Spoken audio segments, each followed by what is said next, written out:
ser o único atleta em destaque numa nação é super complicado. Bate-papo de sexta-feira, falar sobre o Avancini, primeiro brasileiro a conquistar a primeira posição no ranking mundial de mountain bike, ranking da UCI, o que é algo bem interessante, eu acho que em todos os aspectos, para o esporte, para as empresas envolvidas, para os atletas, para os torcedores.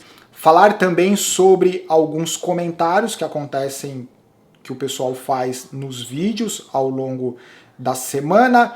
Antes de falar sobre isso, eu gostaria de compartilhar com vocês uma ideia bem interessante. Eu vou colocar para vocês isso. Samuca, o que é isso? PowerLink Raw. Durante muito tempo fazendo os vídeos tanto para o PowerLink Bike quanto para o Samuca Ferraz, que são meus dois canais, para quem não conhece o Samuca Ferraz, eu tenho estado meio ausente, mas está aqui na descrição desse vídeo, tem o link, entra lá, tem muita coisa bacana sobre treinamento de forma em geral, tem um pouco de estilo de vida, assuntos que vão além da bike. Fazendo os vídeos para esses dois canais, obviamente os vídeos eles são editados para que ele tenha um formato mais dinâmico, com uma informação mais condensada. E eu sempre guardo os arquivos originais, só que esses arquivos eles acabam na gaveta, num HD externo, uma forma de colocar esses vídeos disponíveis. Eu vou colocar na descrição desse vídeo também, ou vai aparecer em algum lugar aqui. Acessem o PowerLink Raw para quem tiver curiosidade. Lembra, não tem edição, não tem narração, tem o que acontece no mundo real, tá? Principalmente no onboard. Então tá lá para quem tiver curiosidade para esse tipo de vídeo. Daí coloquem lá nos comentários, inscrevam-se se vocês têm curiosidade em relação a isso e o que vocês acham da ideia. Pelo menos o logo da ideia, o nome, eu gostei. Obrigado pessoal da Clique de Mídia, que sempre dá uma força nessa comunicação visual e fica incrível. Em relação ao Avancini, primeiro no ranking da UCI Mountain Bike, algo que até então inédito. Tem vários aspectos. O primeiro aspecto é tentar imaginar a importância disso para ele como indivíduo, como pessoa. Quando você é o melhor do bairro, da sua cidade, do país, é uma coisa. Agora, quando você pensa no planeta, tem lá o mountain bike olímpico. Nesse momento, ele ocupa a posição mais alta do ranking do planeta. Nesse momento, quem que é o número 1, quem que é o melhor mountain bike do planeta? Ele. Então, assim, como indivíduo, deve ser uma sensação ao mesmo tempo extremamente gratificante, só que junto dessa história toda vem uma pressão muito grande, né? Então a partir desse momento se manter é extremamente difícil. O lado positivo é que parece que ele está extremamente confortável com a situação e parece que mais aliviado. Pelo menos todas as entrevistas que eu assisti nesse momento, sendo o número 1 do mundo, parece que ele está mais leve, mais sorridente. Geralmente a gente vê o Avancini super focado, e tem que ser, né? Com certeza ele continua com esse foco, mas eu acho que tem um misto entre aproveitar um pouco o momento, né, e tentar administrar a carga do que vem agora, de tentar se manter, e pelo que eu entendi, os objetivos dele agora continua, né, sendo uma medalha olímpica, conquistar a Copa do Mundo de mountain bike e o Campeonato Mundial de Mountain Bike. Ele renovou o contrato com a Cannondale por 3 anos, pelo que ele disse. Pelo que deu para entender, dentro desses 3 anos, ele tem a possibilidade de jogar com essas 3 opções dentro da modalidade olímpica. Não existe motivo para não imaginar que ele não é capaz de conquistar esses 3 eventos ao longo dos próximos 3 anos. Isso não quer dizer que necessariamente isso tenha que acontecer dentro do mesmo ano, mas talvez jogar um pouco com a estratégia na Copa do Mundo de Mountain Bike, Jogos Olímpicos, Campeonato Mundial de Mountain Bike, seria algo assim fenomenal. Olhando a última prova dele na Copa do Mundo de Mountain Bike, o Mundial de Mountain Bike numa situação totalmente desfavorável em relação ao terreno.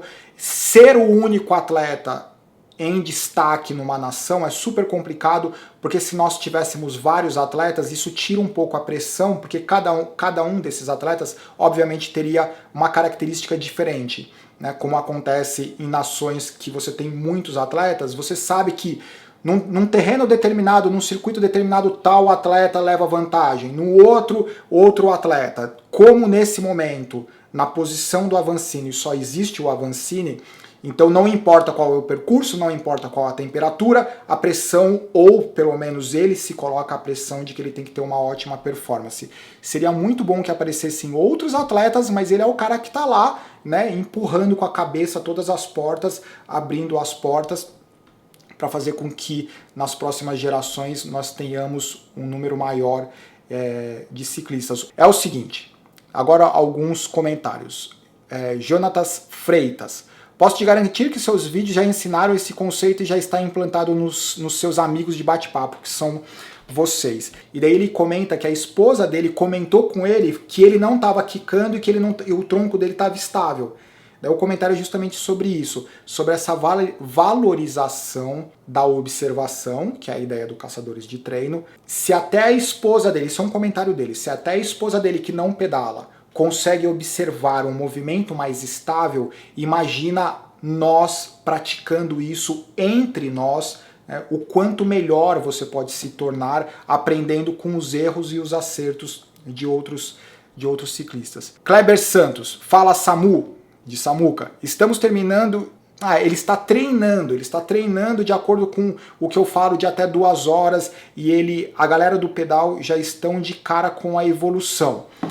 Existe uma tendência muito grande no mundo da bike de extrapolar no volume. A minha sugestão geral, que não é uma sugestão de um tempo determinado. Quando você treina 1h30, 2 horas, é claro que você tem que se preocupar com sono, alimentação e etc. Mas não precisa ser uma preocupação tão essencial quanto um treino que passa de 3 horas especialmente. Porque a partir de 3 horas você começa a usar muito estoques do que você tem, você começa a desidratar muito e a recuperação passa a ser um elemento essencial. E para o não profissional é bem complicado lidar com recuperação.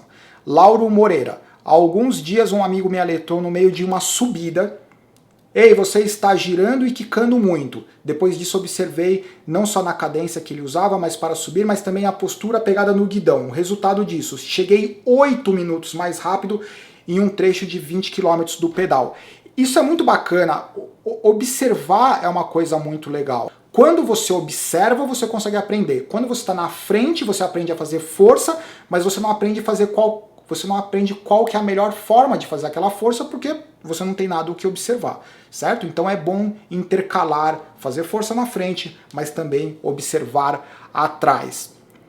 Adnei Almeida, Samuca, vejo nos seus vídeos que tem uns caras grandes pedalando nos Estados Unidos. Aqui no Brasil rola um preconceito grande com quem está acima do peso e as speeds. Aborda essa questão. Meu, esse negócio de preconceito de mountain biker tirar sarro do cara de speed. Cara de speed tirar sarro de cara de mountain bike, eu acho a coisa mais desnecessária possível. Então eu nem comento sobre isso. O cara quiser tirar sarro, tira sarro. Eu não sei para que serve essa brincadeira, né? Outra coisa é, esse lance de preconceito com o acima do peso, ou qualquer que seja a característica, de modo geral, para mim todo mundo é igual, para mim todo mundo merece o mesmo respeito, a mesma crítica se for necessário e o mesmo elogio se for merecedor. Fábio Gomes, percebi que também pedalava com o joelho direito um pouco aberto, mas era pelo fato de pegar a caramanhola. Tem coisas que a gente faz repetitivamente ao longo de muitos anos e a gente pega alguns hábitos e a gente não percebe, né? Como pegar a garrafinha, puxar o bico da garrafinha com o dente. Eu tive que usar aparelho porque de tanto puxar o bico da garrafinha, né, daí você fica daí começou tipo a entortar o dente. Então tem essas coisas que ao longo de décadas, para quem pedala há muito tempo, acaba criando algum desequilíbrio. Stefano Belotti, compartilhar o meu caso com a pedalada abrindo o joelho. Eu tenho uma condição no quadril chamada impacto fêmoro-acetabular.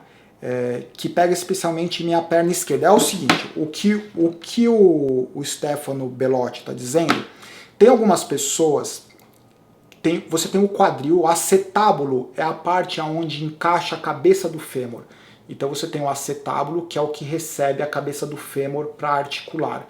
Pode ter algumas condições que você tem a limitação do movimento ou excesso de pressão. De uma forma ou de outra, isso acaba impactando, acaba alterando o seu padrão de movimento. É super importante identificar essa condição, e adequar o bike fit, o movimento, a essa condição. Mas efetivamente tem algumas pessoas que podem ter dificuldade, por exemplo, de deixar o joelho mais alinhado, porque existe uma limitação na articulação, é super importante. Sérgio Bentes. Samuca, para quem tem pisada pronada como eu e usa sapatilha comum, às vezes me encontro pedalando não com o joelho para fora, mas com o tornozelo para dentro. Pisada, Sérgio, pisada pronada é o excesso de flexibilidade em todos os musculozinhos, os ligamentos do pé. É uma coisa que você pode treinar muito mais com a percepção corporal. Você tem o arco do pé, geralmente a pisada pronada é quando você tem o peso do corpo e o pé ele fica o pé chato.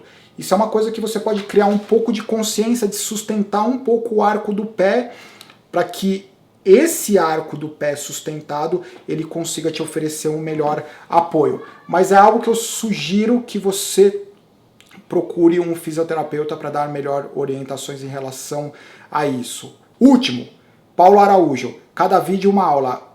Fala um pouco da não utilização de luva. Existem algumas pessoas que não utilizam luva porque acham que é melhor e etc. Eu fiz acho que 2 ou 3 vídeos sem luva, eu não suporto pedalar sem luva, eu acho uma irresponsabilidade pedalar sem luva, porque uma vez que você cai, por mais bobo que seja a queda, a primeira coisa que vai no chão é a mão. E a primeira coisa que impossibilita você pedalar é um ralado na mão, isso contando que é alguma coisa simples. Se for uma coisa grave, pior ainda. Eu estava pedalando sem luva porque simplesmente minhas luvas desapareceram. Sabe quando a máquina de lavar engole a luva, você vai encontrar a luva depois no meio das cuecas? Então, eu achei minhas luvas, toda vez que vocês virem por acaso eu pedalando sem luva, é porque eu não achei a luva, o que é uma irresponsabilidade. Certo? Galera, visitem lá o PowerLink Raw, se vocês quiserem. Abraço, tchau. Bate-papo de sexta-feira.